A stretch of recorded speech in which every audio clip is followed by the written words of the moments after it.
Yang pertama yaitu pengertian dari standar proses. Saya mengacu dari Permendikbud nomor 22 tahun 2016 tentang standar proses sekolah dasar dan menengah. Menurut Permendikbud tersebut, standar proses adalah kriteria mengenai pelaksanaan pembelajaran pada satuan pendidikan untuk mencapai kompetensi lulusan. Standar proses ini dikembangkan mengacu pada standar kompetensi lulusan dan standar isi yang telah ditetapkan sesuai dengan ketentuan dalam Peraturan Pemerintah Nomor 19 Tahun 2005 tentang Standar Nasional Pendidikan sebagaimana telah diubah dengan Peraturan Pemerintah Nomor 32 Tahun 2013 tentang perubahan atas Peraturan Pemerintah Nomor 19 Tahun 2005 tentang Standar Pendidikan Nasional. Standar proses ini terbagi menjadi 4, yaitu perencanaan proses pembelajaran, pelaksanaan proses pembelajaran, penilaian hasil pembelajaran, serta pengawasan proses pembelajaran, yang mana hal tersebut mengacu pada prinsip pembelajaran yang berdasarkan pada SKL dan standar isi. Yang mana prinsip pembelajaran tersebut yaitu pertama, prinsip pembelajaran siswa mencari tahu. Artinya, siswa tidak hanya disuapi oleh materi saja, tetapi juga siswa mencari tahu sendiri terkait materi yang ingin dia ketahui. Lalu yang kedua, ada guru bukan satu-satunya sumber belajar. Seperti yang kita tahu, siswa bisa mencari tahu sendiri mengenai materi yang ingin dia ketahui. Jadi, sumber belajar tersebut bisa berupa internet, atau orang lain selain guru di sekolah, juga buku-buku yang ada di sekitar siswa gitu. Selain itu juga ada lingkungan sebagai sumber belajar dari siswa itu sendiri. Lalu selanjutnya penggunaan pendekatan ilmiah dalam proses pembelajaran.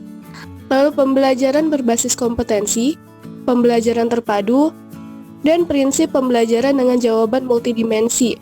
Yang artinya dalam suatu pertanyaan atau soal tidak hanya mengandung satu jawaban yang benar, tetapi ada banyak jawaban yang bisa diutarakan oleh peserta didik yang mana jawaban tersebut belum tentu salah dan belum tentu benar gitu.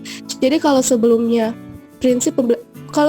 itu jawaban hanya satu jawaban yang benar, tapi saat ini jawaban itu harusnya multidimensi. Jadi di situ juga kan bisa merangsang kreativitas anak ketika menjawab. Sedangkan ketika jawaban anak dibatasi, artinya kreativitas anak juga dibatasi dalam hal ini. Lalu pembelajaran keterampilan aplikatif, prinsip peningkatan dan keseimbangan antara hard skill dan soft skill. Lalu juga prinsip siswa sebagai pembelajar sepanjang hayat. Di sini berkenaan dengan prinsip di mana siapa saja adalah peserta didik, siapa saja adalah guru, dan di mana saja adalah sekolah. Jadi setiap pembelajar dimanapun dia bakalan jadi pembelajar sepanjang hayatnya. Dia akan belajar dimanapun dia berada kayak gitu. Dan dia juga bisa jadi seorang guru dimanapun dia berada. Lalu juga prinsip pembelajaran menerapkan nilai-nilai sesuai dengan moto pendidikan. Prinsip pembelajaran tidak hanya di sekolah, ini juga berkaitan dengan tadi prinsip di mana saja adalah sekolah. Jadi entah dia di lingkungan, dia bisa melakukan pembelajaran, dia di luar sekolah pun bisa melakukan pembelajaran. Jadi pembelajaran tidak hanya terfokus di sekolah. Selanjutnya adalah prinsip pemanfaatan TIK atau Teknologi Informasi dan Komunikasi untuk efisiensi dan efektivitas. Dengan pemanfaatan TIK di beberapa tempat tentunya akan meningkatkan efisiensi dan efektivitas dari pembelajaran itu sendiri dibanding dengan pembelajaran yang tidak memanfaatkan TIK atau pembelajaran yang masih konvensional.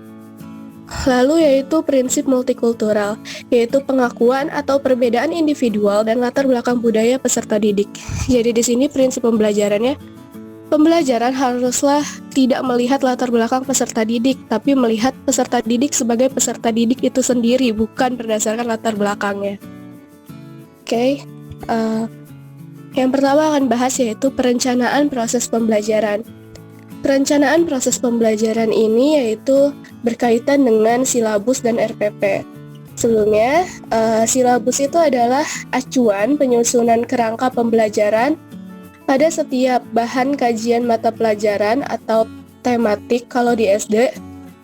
Dan Silabus di sekolah dasar ini biasanya memuat yang pertama itu identitas sekolah, seperti nama satuan pendidikan dan kelas dari kelas tersebut gitu.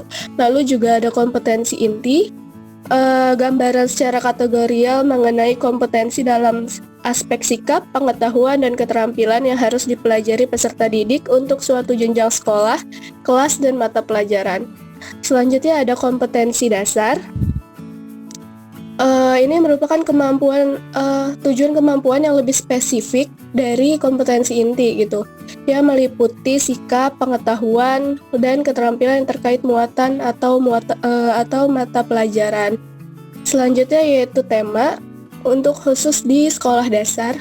Lalu juga ada materi pokok yang biasanya dia memuat mengenai fakta, konsep, atau prinsip, juga prosedur yang relevan, dan ditulis dalam bentuk butir-butir sesuai dengan rumusan indikator pencapaian kompetensi.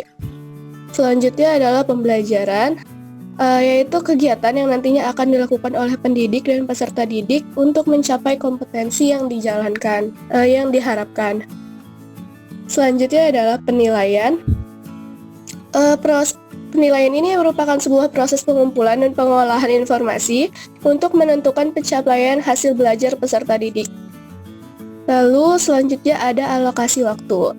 Alokasi waktu disesuaikan dengan jumlah jam pelajaran dalam struktur kurikulum untuk satu semester atau 1 tahun.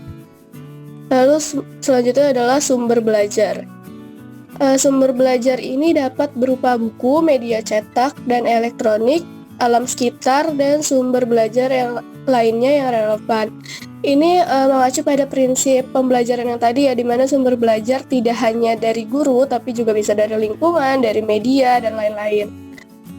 Selanjutnya, silabus ini juga dikembangkan berdasarkan standar kompetensi lulusan dan standar isi untuk satuan pendidikan dasar.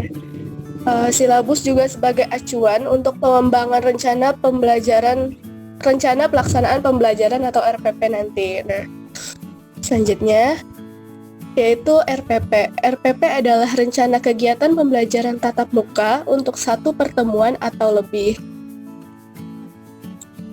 RPP ini dikembangkan berdasarkan silabus, yang mana dalam RPP terdapat komponen-komponen seperti identitas sekolah, identitas tema atau subtema, kelas atau semester, lalu materi pokok, dan alokasi waktu. Selain itu juga ada tujuan pembelajaran, kompetensi dasar dan indikator, materi pembelajaran, metode pembelajaran. Metode pembelajaran ini biasanya digunakan oleh pendidik untuk mewujudkan suasana belajar dan proses pembelajaran agar peserta didik mencapai KD yang telah ditetapkan. Terus juga metode pembelajaran ini disesuaikan dengan karakteristik peserta didik di sekolah. Lalu kemudian media pembelajaran atau alat bantu untuk proses pembelajaran nantinya untuk mencapai kompetensi dasar yang telah ditetapkan gitu, dan disesuaikan dengan karakteristik siswa di kelas tersebut.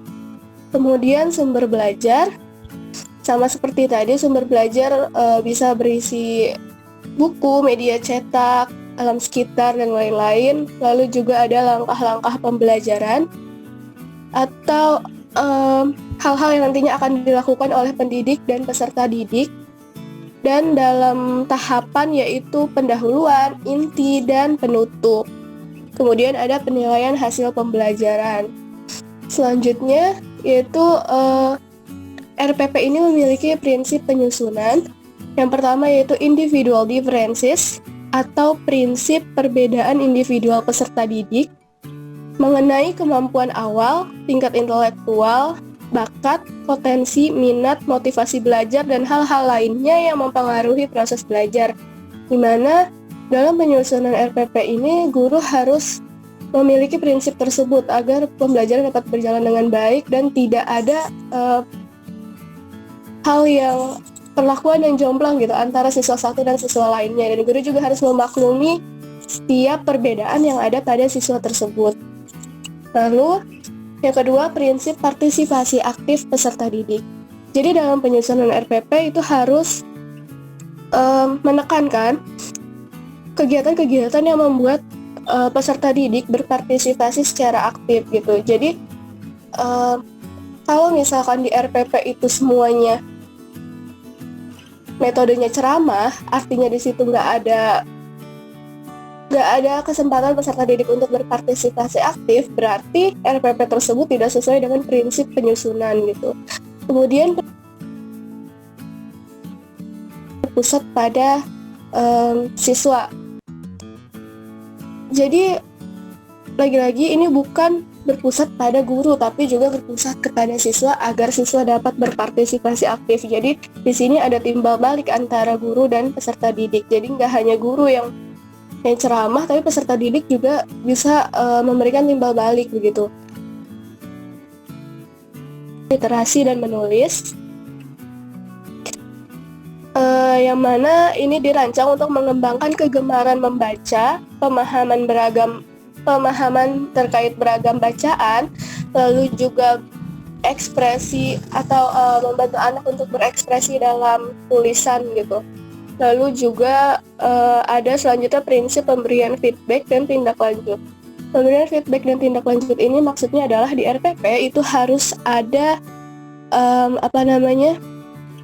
umpan balik positif, penguatan, pengayaan, dan remedial. Jadi kalau misalkan nilai dia kurang atau nggak sesuai indikator, itu biasanya nanti ada feedback atau tindak lanjut dari guru tersebut kayak gitu. Tindak lanjutnya bisa berupa remedial, pengayaan, atau kalau misalkan dia sudah mencapai indikator atau bahkan lebih, dia akan mendapat umpan balik yang positif seperti pujian seperti itu. Nah, lalu ada prinsip penekanan keterkaitan dan keterpaduan setiap komponen dalam suatu keutuhan pengalaman belajar. Jadi setiap komponen-komponen RPP tadi itu harus memiliki keterpaduan gitu. Media pembelajarannya harus sesuai dengan materi pembelajaran, begitu juga metodenya. Jangan sampai materinya apa, metodenya nggak cocok gitu. Jadi harus ada keterpaduan dalam RPP tersebut. Selanjutnya yaitu mengakomodasi pembelajaran tematik terpadu, keterpaduan lintas mata pelajaran, lintas aspek belajar, dan keragaman budaya. Jadi dalam RPP tersebut harus ada prinsip mengakomodasi setiap perbedaan yang ada, sama seperti individual differences. Lalu kemudian diharapkan menerapkan TIK secara terintegrasi, sistematis, dan efektif sesuai dengan situasi dan kondisi itu. Kalau misalkan dia memungkinkan untuk memakai teknologi informasi dan komunikasi, ya harus diintegrasikan gitu. Tapi kalau misalkan tempatnya itu seperti di pedalaman tidak bisa menggunakan TIK, ya berarti nggak apa-apa, nggak pakai gitu. Karena tadi sesuai situasi dan kondisi yang ada. Yang selanjutnya yaitu pelaksanaan proses pembelajaran. Dalam pelaksanaan proses pembelajaran ini yang dibahas yaitu pertama, persyaratan pelaksanaan proses pembelajaran di SD.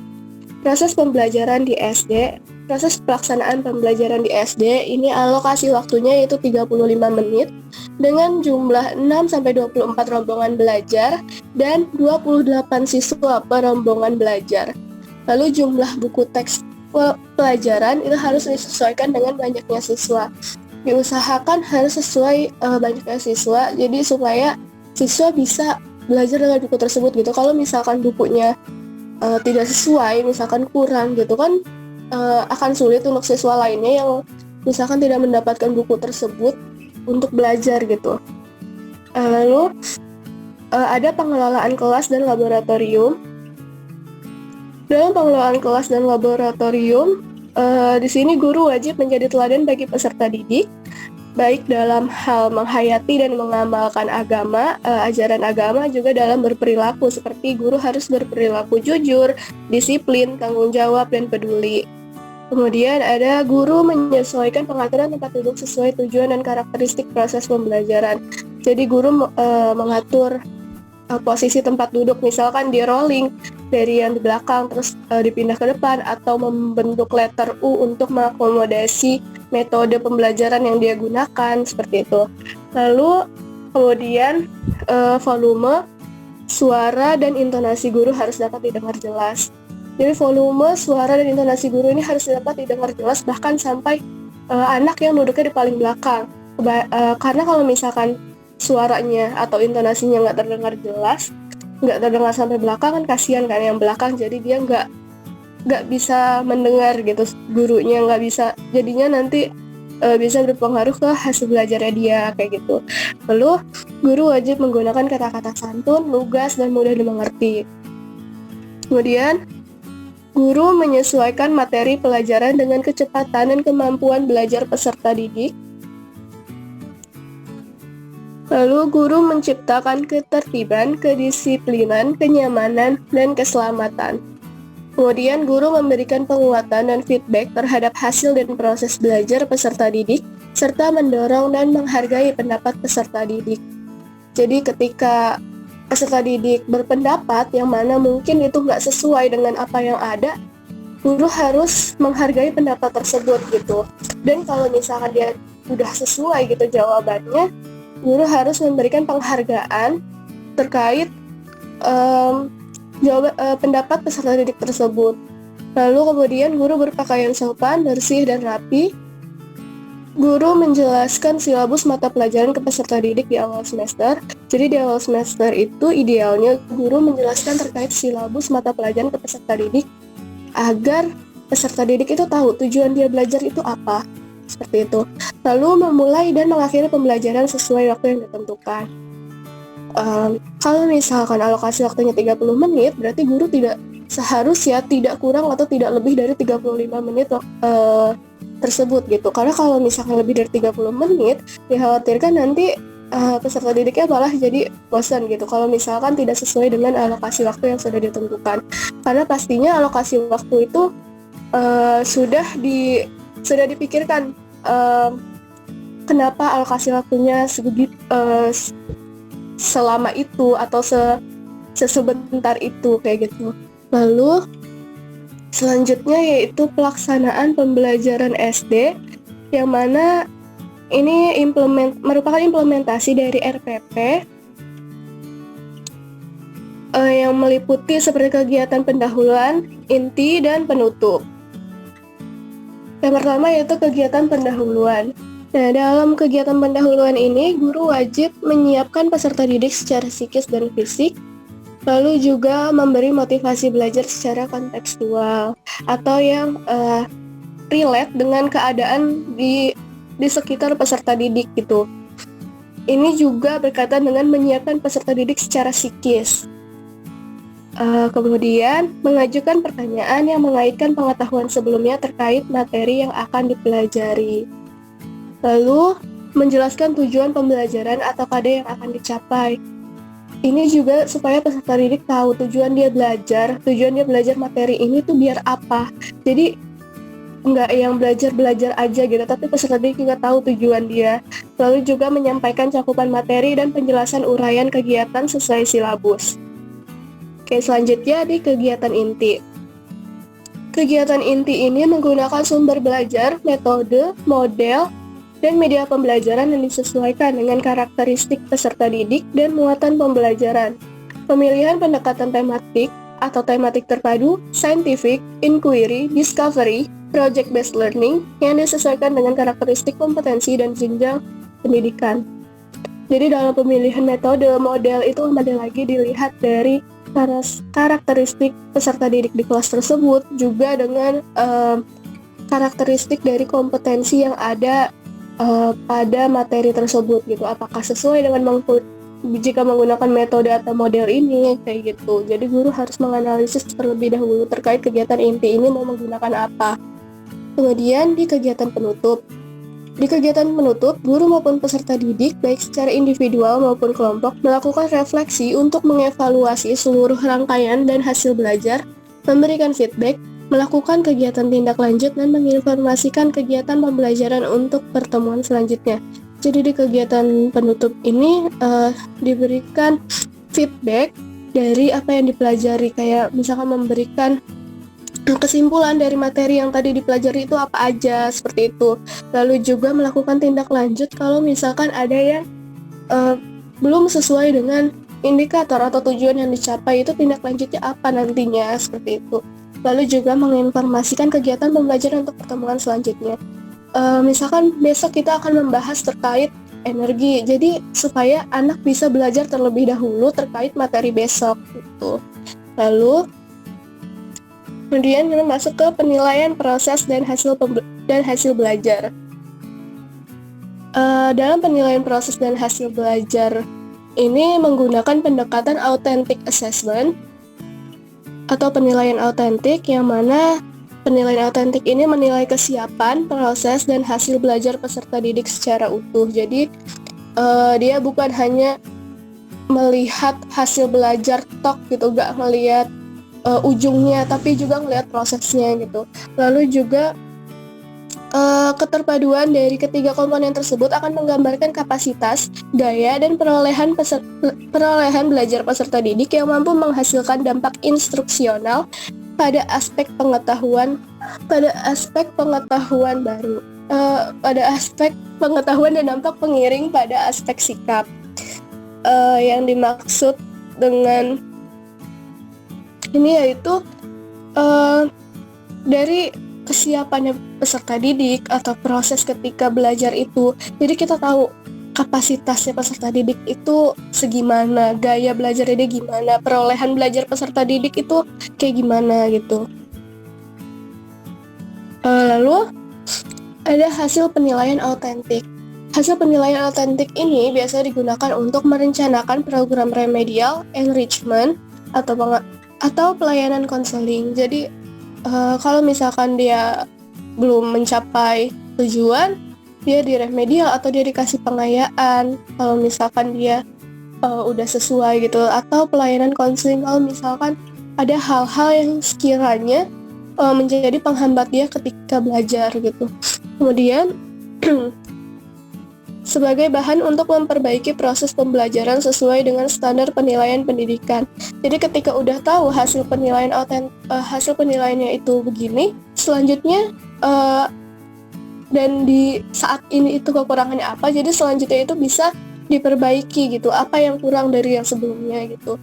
Kemudian ada evaluasi proses pembelajaran yang dilakukan saat proses pembelajaran menggunakan alat seperti lembar pengamatan, angket sebaya, rekaman, catatan anekdot, dan refleksi. Kemudian, kalau evaluasi hasil pembelajaran dilakukan saat proses pembelajaran dan di akhir satuan pelajaran dengan menggunakan metode dan alat seperti tes lisan atau perbuatan dan tes tulis. Gitu. Jadi itu bedanya antara evaluasi proses pembelajaran dan evaluasi hasil pembelajaran. Kemudian cara kita tahu hasil evaluasi akhir yaitu dengan menjumlahkan antara evaluasi proses dan evaluasi hasil pembelajaran.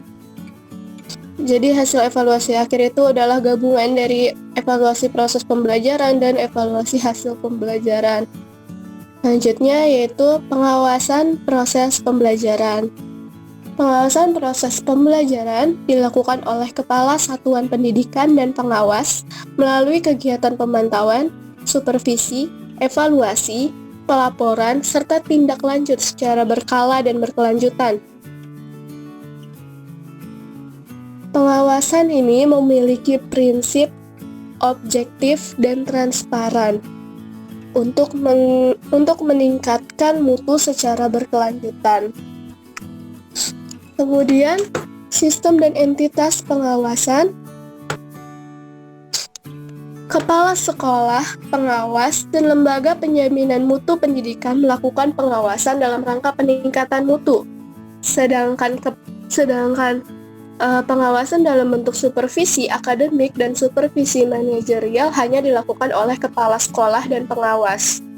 Kemudian, proses pengawasan itu ada 4. Yang pertama yaitu proses pemantauan, dilakukan pada tahap perencanaan, pelaksanaan, dan penilaian hasil pembelajaran melalui diskusi kelompok terfokus, pengamatan, pencatatan, wawancara, dan dokumentasi.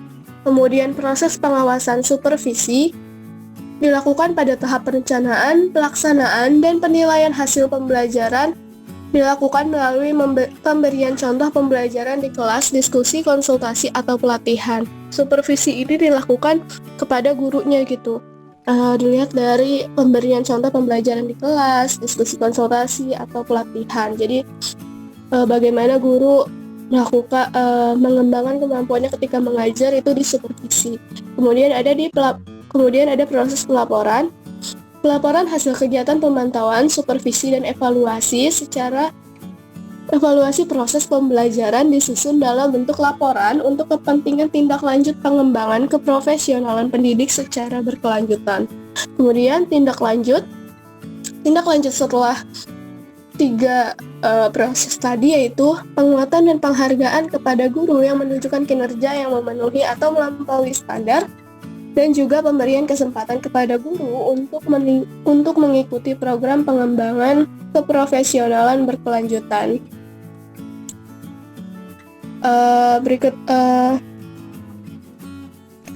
Sekian pemaparan saya mengenai standar proses.